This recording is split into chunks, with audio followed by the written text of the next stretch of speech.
ที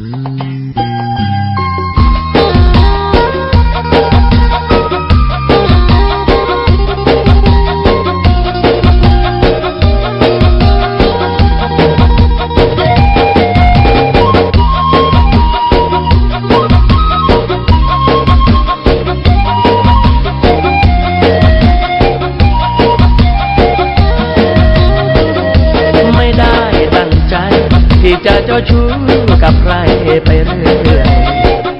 ฉันเองก็เหนื่อยที่ต้องหลบซ่อนทุกต้นหัวใจอยากเห็นน้ำตาเธอมันจุกลึกๆข้างในอยากวันนี้ไป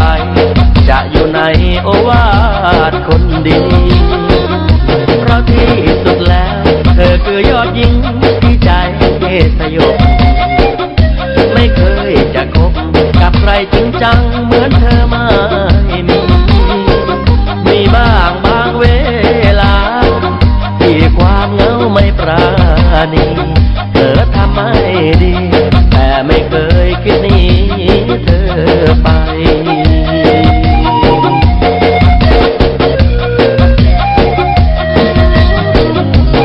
พอแล้วพอเพราะรู้เธอรออยู่ตรงนี้จะเป็นคนดีสมกับที่เธอรักฉันมากมายพอฉันพอเพราะรู้เธอรออยู่ตรงนี้รู้ตัวเองดีว่ามีแต่เธอที่รักจริงใจคนอื่นที่เข้า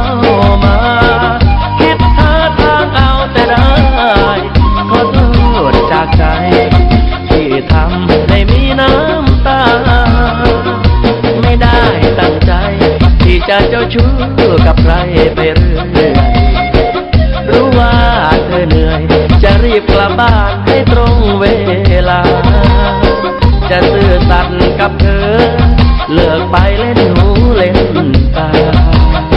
แต่ถ้าเพลิดขึ้นมาหวังว่าเธอคงเข้าใจ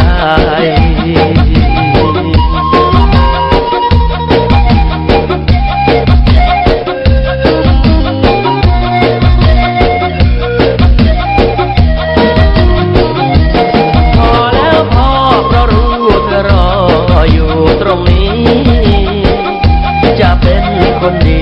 สมกับที่เธอรักฉันมากมายพอฉันพอเพราะรู้เธอรอ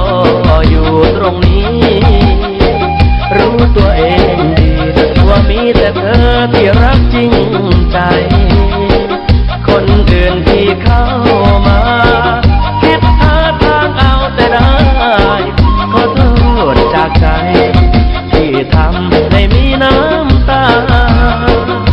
ไม่ได้ตั้งใจที่จะเจ้าชู้กับใครไปเรื่อยรู้ว่า